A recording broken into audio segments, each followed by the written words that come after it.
एकैछिन यो भिडियो हेर्नु ल। मलाई फिल्मबाट जति चिन्यो नि त्योभन्दा बढी मलाई यो युट्युब टिकटक सिधा कुरा भन्दा म एकदम सिरियस कुरा भन्छु। यसले जतिखेर फिल्म बनायो नि यसको भुइँचालोमा घर भत्क्यो, यो भाडामा बस्थ्यो, बच्चाहरूको फी तिर्नेलाई गाह्रो हुन्थ्यो, बिहान के खाउँ बेलुका के खाउँ हुन्थ्यो। जबकि यसले राम्रो काम गरेर राम्रोसित फिल्म खेल्दा राम्रो इमेज बनाउँदा यसलाई त्यतिसम्म गाह्रो भएको थियो। जब यो आफ्नो तरिकाले अहिले जुन तरिकाले पेसमा भयो नि, यसको घर पनि आयो, गाडी पनि आयो, सबैजनाको अहिले ओइल सेयर बच्चाहरू पनि। अनि मलाई कसैले के भन्छ नि, जय दाइ पहिला यस्तो थियो अहिले यस्तो छ दाइ सम्झाउनु न।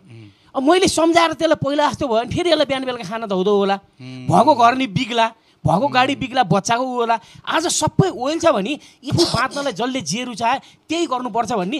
मलाई फिल्मबाट जति चिन्यो नि त्योभन्दा बढी मलाई यो युट्युब टिकटक जस्तै तपाईँले देखिसक्नु भएको छ, फिल्म खेल्दाखेरि आफ्नो आय आर्जन इन्कम गर्दाखेरि पनि जतिसम्म कमाइ थिएन, घर धान्नु हप्पे हप्पे परिरहेको थियो भने युट्युब च्यानल खोलिसकेदेखिबाट कति ठुलो आम्दानी भइरहेको रहेछ, कति प्रगति भइरहेको रहेछ, या केसम्म भइरहेछ भन्ने कुरो तपाईँले देखिसक्नु भएको छ। त्यसैले तपाईँको लागि भए पनि मैले आग्रह गर्दैछु, हेर्नुहोस् यो एउटा एकदम ठुलो प्लेटफर्म हो। यहाँनिर अलिकति आएर आफ्नो केही मेहनत गर्नुपर्छ, हल्का मेहनत गर्नुहोस्।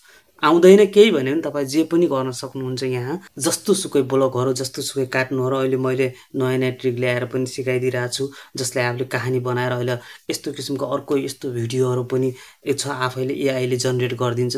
एआईले जेनेरेट गरेर तपाईँलाई कहानी बनाएर दिन्छ। तपाईँ आफ्नो भोइस हाले नि भयो, एआईदेखि बोलाए पनि भयो, कहानीहरू बनाएर भिडियोहरू गरेर मिलियनमा भ्युजहरू थापिरहेका छन्। तपाईँ युट्युबभन्दा ठुलो प्लेटफर्म कुनै छँदै छैन। एउटा युट्युब च्यानल बनाउनुहोस्, तपाईँ पनि जोडिनुहोस्।